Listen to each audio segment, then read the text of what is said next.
Selamat siang. Dengan siapa ini? Yosepin Dita Kristiana Dewi dari kelas 11 OTKP 1. Yosepin Dita Kristiana Dewi ya. Ini mau menyampaikan materi tentang apa? Pengertian tujuan dan fungsi laporan keuangan. Oh ya. Jadi intinya adalah laporan keuangan ya. Cuma ingin lebih dalam apa pengertiannya, apa tujuannya, dan apa fungsinya. Silakan mungkin bisa disampaikan dulu, mulai dari pengertian, tujuan, dan fungsinya. Untuk laporan keuangan sendiri adalah catatan informasi dari suatu perusahaan pada suatu periode akuntansi. Keberadaan laporan keuangan dapat digunakan untuk menggambarkan kinerja perusahaan khususnya dalam bidang keuangan. Untuk tujuan laporan keuangan ialah untuk memberikan informasi mengenai posisi keuangan, kinerja keuangan, dan arus kas entitas yang bermanfaat bagi sebagian besar kalangan pengguna laporan keuangan dalam membuat keputusan ekonomi.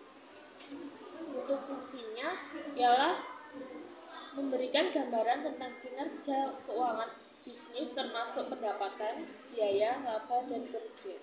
Ya, cukup ya. Saya mau lihat dulu tentang pengertian ini.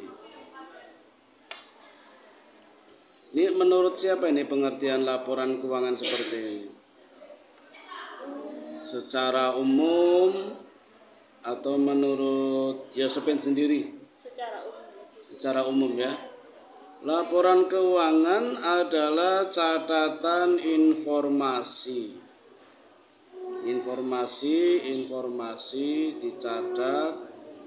Oh, informasi dari perusahaan pada suatu periode akuntansi. Periode akuntansi berarti ada kurun waktunya.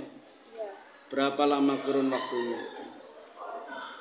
Ya mungkin kalau di sekolah itu anggapannya di sekolah saya Pak, contohnya itu misalnya satu tahun ajaran. Umumnya 1 tahun ya, 1 tahun buku istilahnya. Bisa semesteran, bisa caturwulan, bisa triwulan, bisa bulanan, bahkan ada yang harian itu. Tergantung intensitas transaksinya. Kalau perusahaan-perusahaan besar bisa harian, karena transaksinya banyak. Kalau tidak diselesaikan dalam 1 hari nanti numpuk-numpuk. Tapi umumnya 1 tahun, 1 tahun buku. Itu namanya periode akuntansi. Keberadaan laporan keuangan dapat digunakan untuk menggambarkan kinerja perusahaan. Kinerja tahu nggak? Kinerja itu kayak gimana ya? Pokoknya itu yang dilakukan oleh pegawai. Ya. Hasilnya. Ya. Prestasi kerja. Hasil kerja bagus atau tidak dapat dilihat dari laporan keuangan. Setuju nggak? Jadi dengan melihat laporan keuangan, kita akan tahu kinerja perusahaan itu bagus atau tidak. Setuju? Yang dilihat apanya? Laporan keuangan, kita lihat apanya, sehingga kita tahu, oh perusahaan itu bagus. Yang dilihat apanya? Rinciannya. Isinya apa rinciannya itu? Isinya tentang pengeluaran, pemasukan, biaya lain-lain. Pengeluaran, pemasukan. Pengeluaran sama pemasukan ya. Kira-kira besar mana yang menunjukkan bahwa perusahaan itu bagus? Besar pemasukannya. Maka dari situ bisa melihat perusahaan itu kinerjanya bagus apa tidak. Lanjut, saya ingin tahu tujuannya. Tujuannya tadi adalah memberikan informasi mengenai posisi keuangan. Jadi ada pemasukan, ada pengeluaran ya. itu posisinya yang bagus sebenarnya seperti apa? Imbang antara pemasukan dan pengeluarannya. Pas. Enggak, harus kalau untuk lebih baik lagi untuk pemasukannya lebih tinggi daripada pengeluarannya. Ya. Itu ada di laporan Uang. laba rugi. Oh iya. Jadi di dalam laporan keuangan ada laporan yang disebut dengan nama laporan laba rugi. Disebut laba kalau pemasukannya lebih besar daripada pengeluaran. Dan sebaliknya. Itu posisi laba rugi. Tapi kalau di laporan neraca kan artinya keseimbangan. Jadi harus imbang. Kinerja keuangan dan arus kas entitas. Entitas tahu nggak? Modal.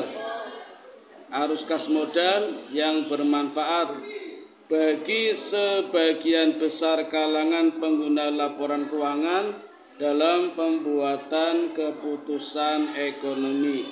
Yang saya tanyakan ini ya, tentang pembuatan keputusan ekonomi. Yang membuat keputusan ekonomi siapa? Di sebuah perusahaan. Biasanya siapa? Keputusan ekonomi dalam arti kayak Pengambilan kebijakan. mungkin atasan. Ya, atasan ya. Pimpinan, direktur, manajer tentu akan mengambil kebijakan untuk memutuskan suatu persoalan. Nah, itu di dalam memutuskan harus lihat laporan keuangan. Caranya bagaimana itu? Caranya untuk tahu laporan keuangan ya. Misalnya ada tawaran kredit, ada bank menawarkan pinjaman kepada perusahaan. Manajernya akan menjawab pinjam apa tidak. Itu harus lihat laporan keuangan. Kira-kira pinjam apa tidak? Kalau ada bank menawarkan pinjaman. Tergantung laporan. Kalau bisa kalau emang perusahaannya baik dan pemasukannya lebih banyak daripada pengeluarannya, itu nggak usah pinjam. Nggak usah pinjam. Itu namanya pengambilan keputusan. Tidak serta-merta langsung memutuskan. Bisa lihat dari laporan keuangannya. Kira-kira kalau nanti pinjam bisa mengembalikan apa tidak. Kan kalau pinjam berarti utang ya. Nah begitu. Oke, saya mau lihat tentang fungsinya. Fungsi laporan keuangan tadi apa? Fungsinya untuk menggambarkan kinerja keuangan bisnis, termasuk pendapatan, biaya laba dan kerugian. Fungsinya adalah memberikan gambaran. Oh ya. Jadi nanti kalau laporan keuangan udah jadi ya Sepin, itu nanti ada gambaran. Ada kelihatan pendapatannya berapa, biayanya berapa, labanya berapa, ruginya berapa akan kelihatan. Ini kan belum kelihatan, baru membayangkan. Terakhir Yosepin, kira-kira laporan keuangan ada kelemahannya enggak? Ada. Apa kelemahannya? Tidak selalu bisa disajikan tepat waktu karena proses pengerjaannya rumit dan membutuhkan waktu yang cukup lama. Oh, tidak selalu bisa tepat waktu ya. Kenapa? Karena rumit gitu. Padahal harus tepat waktu ya.